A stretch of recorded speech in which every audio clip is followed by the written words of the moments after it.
Mau tahu HIV/AIDS itu apa? Tonton video ini sampai selesai.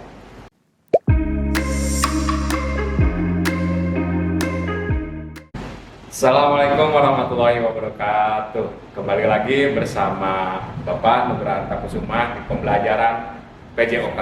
Kali ini materinya adalah mengenai HIV/AIDS di semester genap. Sebelum mengenai apa itu HIV/AIDS, Bapak mau bahas mengenai mitos seputar HIV/AIDS. Yang pertama, HIV/AIDS merupakan penyakit kutukan Tuhan. Itu sama sekali tidak benar. Karena semua orang bisa tertular, baik orang tua, remaja, dewasa, anak-anak, bahkan bayi. Yang kedua, HIV/AIDS merupakan penyakit orang barat. Itu tidak benar. Karena penyebaran HIV itu tidak memandang pada ras. Yang ketiga, HIV/AIDS hanya menular melalui hubungan seks. Itu salah satu poin yang benar. Tapi penularan bisa melalui aktivitas berhubungan pertukaran cairan tubuh. Yang kelima, HIV/AIDS penyakit kaum homoseksual. Itu sama sekali tidak benar karena semua golongan dapat tertular. Lalu yang keenam, HIV/AIDS diderita oleh pekerja seks. Ini ada benarnya juga, tapi harus kalian sadari bahwa setiap orang itu beresiko untuk tertular. Hanya saja untuk pekerja seks itu lebih tinggi resikonya daripada pekerja lainnya. HIV/AIDS dapat menular melalui kontak sosial. Itu sama sekali tidak benar, karena HIV/AIDS dapat tertular itu karena adanya pertukaran cairan tubuh. Nah, bagaimana sih HIV menjadi AIDS? Jadi di sini ada beberapa tahap, ada 3 tahap untuk HIV dan yang keempatnya adalah AIDS. Kita bisa analogikan dari sebuah tanaman lengkap dengan tanah dan potnya. Kita bisa lihat di tahap pertama ini, yaitu periode jendela. Ini di mana periode terinfeksi HIV. Jadi 1-3 bulan biasanya belum mengalami gejala-gejala yang sangat drastis. Di 1-3 bulan ini biasanya gejalanya itu mulai dari flu atau batuk yang tidak kunjung sembuh dalam 1-3 bulan. Itu adalah gejala awal. Nah, untuk gejala-gejala lainnya itu sangat memungkinkan sekali terkandung faktor tubuh orang tersebut. Nah, lalu selanjutnya di tahap kedua, HIV sudah mulai positif.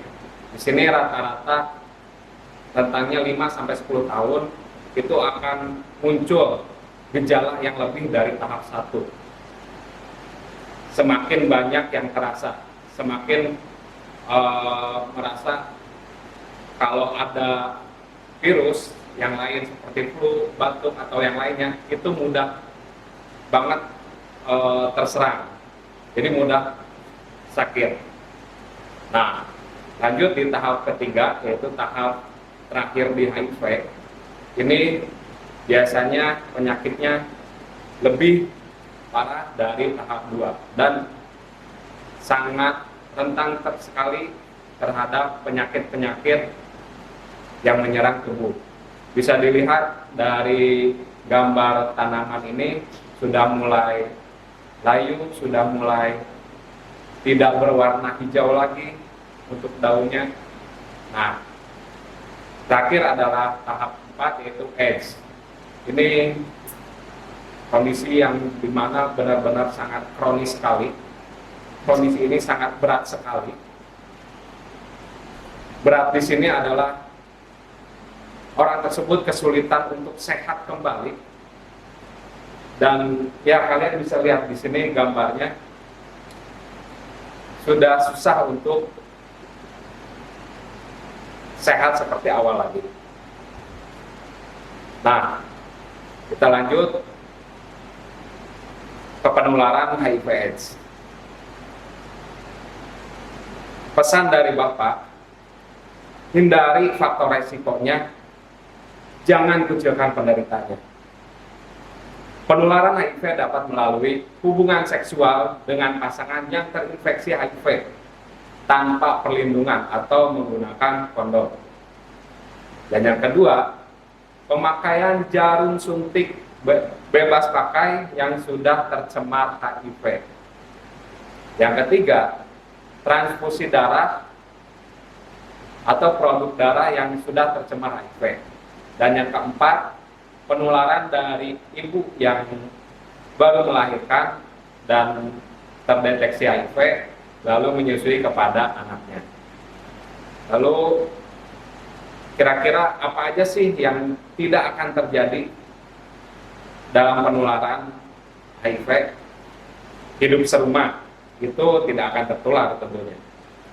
Makan bersama itu tidak akan tertular. Berjabat tangan itu tidak akan menularkan. Berenang tidak akan menularkan. Berpelukan tidak akan menularkan. Berciuman pun tidak akan menularkan, tapi ini bisa beresiko.